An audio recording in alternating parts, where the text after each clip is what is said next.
Tadi saya contohkan siddiqin kan. Syuhada nggak usah ditanya. Orang-orang para syuhada itu bahkan sebelum wafatnya diberikan jalan-jalan kemudahan oleh Allah. Bahkan sebelum wafat kalau benar syahidnya, itu banyak doanya yang dikabulkan. Bukankah para ulama bagian dari mujahid fisabilillah? Berapa banyak para ulama yang mengangkat tangannya dikabulkan? Imam Ahmad bin Hanbal pernah lewat, kemudian ada seorang mengatakan, "Syekh, anak saya sakit, tolong doa kepada Allah." Kata Imam Ahmad, "Kamu ini doa-doa sendiri," katanya. Imam Ahmad ingin mengajarkan, kamu kan masih punya lisan. Kamu masih punya kemudian kekuatan, minta dulu sama Allah supaya ada ikhtiar. Orang itu tiba-tiba pulang, ya dengan perasaan dia agak kecewa karena Imam Ahmad tidak mendoakannya.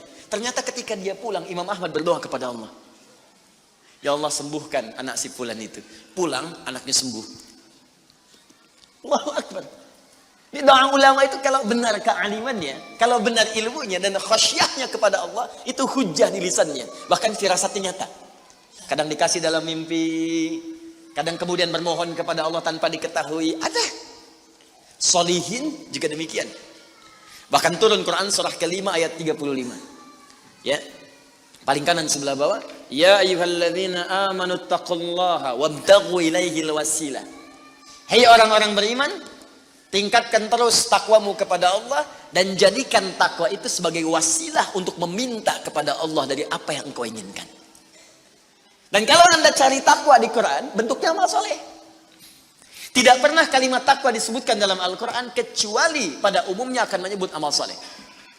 Contoh, kalimat takwa pertama langsung disebutkan orangnya di Al-Baqarah ayat 2. Dzalikal kitabu la hudal lil. Siapa muttaqin orang takwa di sini? Sebutkan ayat 3 dan 4-nya. Alladzina yu'minuna bil ghaib wa yuqimunas. Lihat sini. Iman dulu.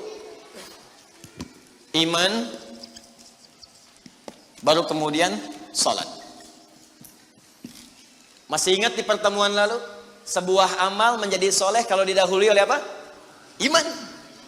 Di iman itu nggak akan dipisahkan dengan amal soleh. Ada iman, maka amal berubah jadi soleh. Dalilnya Quran surah ke-103. Walas innal insana lafi illa alladzina amanu iman wa amilis soleh. Amal soleh. Apa wujudnya amal soleh itu? Jadi rumus cepatnya begini. Iman akan melahirkan sebuah amal yang dengan sifat iman ini menjadi soleh. Kalau iman dipadukan dengan amal soleh, maka akan berubah menjadi takwa namanya. Karena itu ketika Allah menyebutkan kalimat takwa dalam Al-Quran, baik dengan kata benda, ya, noun, muttaqin, muttaqun, atau kata kerja, verb, fi'il, tattaqun, yattaqun, ittaqau, pasti setelahnya akan bertemu dengan iman dan amal saleh. Dzalikal kitabu la hudalil. Siapa muttaqin orang takwa di sini? Alladzina yu'minuna bil ghaib wa iman lis salat. Wa mimma razaqnahum infaq dan seterusnya. Al-Baqarah 183. Ya ayyuhalladzina amanu kutiba alaikumus iman, ya ayyuhalladzina amanu kutiba alaikumus syiyam, puasa. Kama kutiba alal ladzina min la'allakum taqwa. Jelas? Maka ketika lihat rumusannya, lihat formulanya. Ini agak jarang dibahas ya. Perhatikan formulanya. Kata Allah di Quran surah ke-5 ayat ke-35. Ya ayyuhalladzina amanu. Hai orang-orang yang telah beriman. Alhamdulillah modal ini ada. Masih beriman? Alhamdulillah. Berarti modalnya sudah ada kan? Nih, yang dipanggil ini. Hai orang-orang yang telah beriman. Yang belum beriman tidak hai. Ittaqullah. Tingkatkan takwamu kepada Allah. Yang diminta ini. Perhatikan rumusnya. Hai orang-orang yang telah beriman, tingkatkan takwamu kepada Allah. Wabtaghu ilaihil wasilah. Dan carilah dengan peningkatan takwa ini wasilah untuk mengabulkan doa-doa yang kita mohonkan.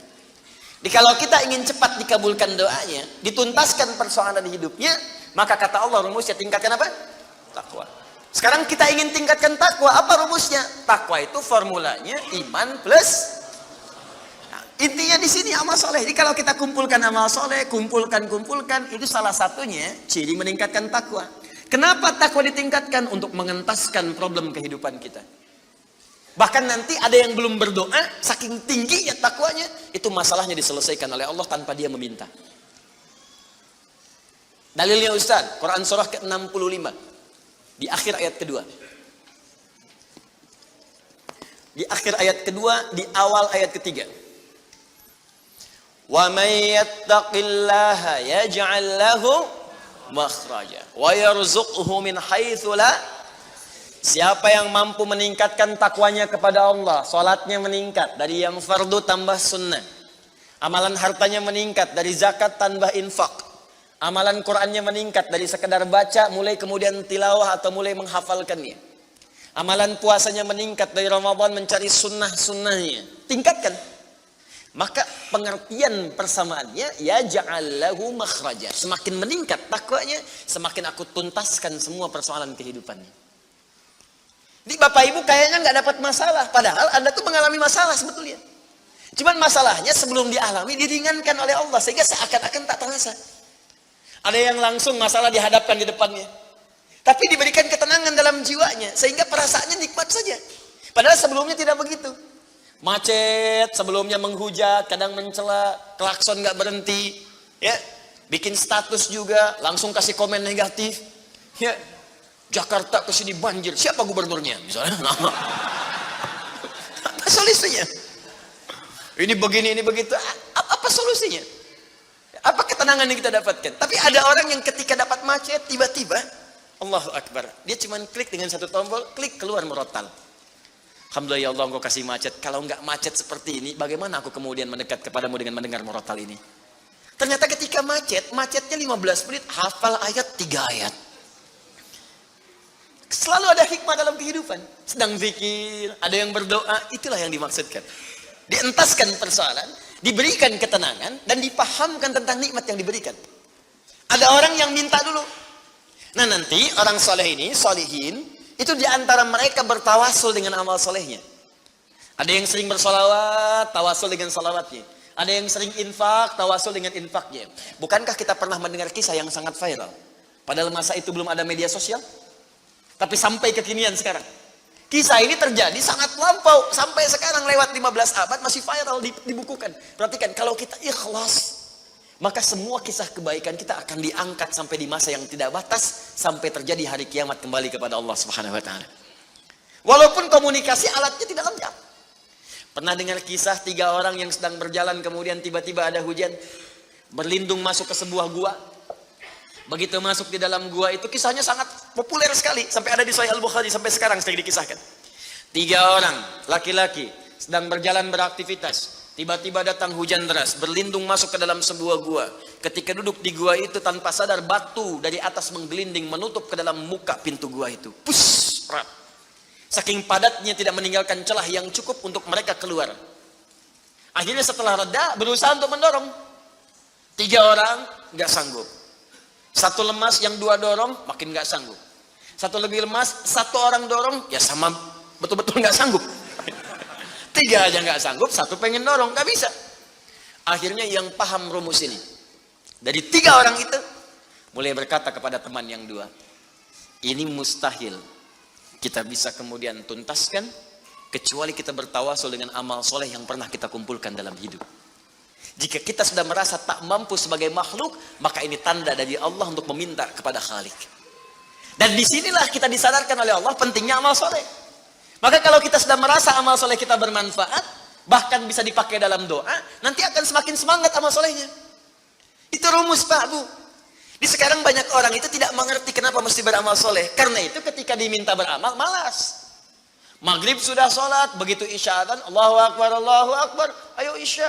Kok cepat amat, barusan udah maghrib sekarang isya lagi. Tapi kalau orang yang mengerti, Allahu Akbar, mudah-mudahan tiap menit sholat. Karena bisa minta. Minta, bukankah dalam sholat itu minta? Ya, Rabbighfirli warhamni wajburni warfa'ni, permintaan semua. Dalam sujud minta lagi, minta. Selesai. Maka 3 orang itu bermohon dengan amalannya. Yang satu mengatakan, ya Allah, saya punya seorang ibu yang saya baktikan hidup saya untuk melayani beliau. Saya bekerja pulang kemudian tidak pernah saya mengambil sesuatu sebelum ibu saya dulu. Apa yang saya lakukan sebelum tidur, saya kemudian siapkan susu untuknya saat bangun, kemudian saya berikan terlebih dahulu. Saya tidak pernah menyentuh makanan sebelum ibu saya terlebih dahulu menyentuhnya. Satu kali saya datang, ya Allah, mendapati beliau sudah tertidur. Maka saya tidak berani menyentuh kemudian makanan itu. Dan saya punya kebiasaan ketika bangun saya siapkan air susu. Ya, saya bayangkan ibu memberikan ASI kepada saya, maka sekarang saatnya saya memberikan susu kepadanya. Kemudian saya tunggu di sampingnya, saya sampai ibu saya tertidur sampai bangun. Ketika dia bangun, saya tidak pernah terangkan kepadanya bahwa saya memegang nampan itu dari sejak malam sampai dia bangun. Kemudian saya tuangkan, saya minumkan kepada beliau, setelah beliau menyentuh baru saya makan. Kalau ini menjadi amal soleh yang pernah saya kerjakan, ya Allah, dan engkau ridha dengannya, mohon bebaskan kami dari kungkungan batu ini. Yang tadinya tidak bergerak, begitu didorong bergeser. Mau keluar masih susah. Ya, ini pertanda dari Allah ingin mendengar semua amalan-amalannya supaya adil terdengar keseluruhannya. Kedua, ya Allah, saya pernah mimpin suatu perusahaan. Kalau bahasa kita sekarang, saya pernah punya bisnis, ya Allah. Kemudian ada karyawan saya, tiba kemudian pamit meninggalkan pekerjaan, tapi gajinya belum saya berikan. Lantas saya simpan gaji itu, dia tak kunjung datang. Kemudian saya berinisiatif, ya Allah, untuk menjadikan gajinya dia sebagai modal, karena khawatir kalau pulang nilainya sudah berkurang. Maka dibelikanlah oleh saya, ya Allah, kambing. Kemudian dikelola kambing itu. Sampai bertahun-tahun datang, kambingnya sudah penuh, ya Allah, dengan berbagai kandang. Ternak sudah banyak, selapangan sudah kumpul. Begitu dia datang, saya berikan kepadanya semuanya itu, dia mengatakan, kamu bercanda ya? Gaji saya kan cuma 1 juta, kenapa dibalikin tiba-tiba ada 1000 kambing? Orang ini mengatakan, kamu bercanda? Kata orang tadi, tidak, saya tidak bercanda, tapi ini hak kamu yang saya kembalikan. Dikisahkan kisahnya, saya belikan kambing, saya jaga dengan rawat dengan baik. Lantas dia mengambil semua kambing itu, ya Allah, tanpa memberikan kepadaku sedikit pun. Makasih ya, pergi gitu kan. Masya Allah. Ya gitu, kalau Baduy itu unik gitu ya. Bukan yang di sini, Arab maksudnya ya. Unik gitu. Jadi lugu, polos, berangkat. Ya. Apa yang terjadi? Maka aku pun, ya Allah, menerima. Dengan berharap ridhomu saja tanpa meminta imbalan sedikit pun darinya. Dia pergi meninggalkanku, aku mengharap ridho darimu. Maka aku bermohon kepadamu, ya Rabb, kalau dengan itu kemudian engkau ridho, maka bebaskan kami dari kungkungan batu ini. Didorong, geser lagi.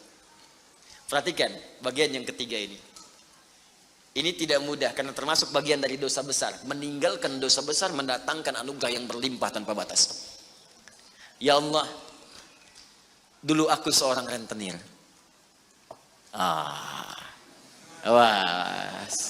Banyak sekarang nih. Ya, yang benjol-benjol, yang catat-catat. Dulu aku seorang rentenir. Ya. Kemudian, ya Allah, aku pinjamkan kepada orang-orang untuk mengambil bunga yang berlipat dan lebih banyak. Tapi aku mencintai seorang putri dari pamanku. Setiap aku lamar dia selalu menolak. Putrinya itu orang soleh, Pak, Bu, baik. Makanya di Quran jelas orang soleh nggak akan dipertemukan dengan yang kurang baik. Tapi jangan pesimis dulu. Caranya jadi orang baik dulu, nanti akan diarahkan pada yang baik. Sabar.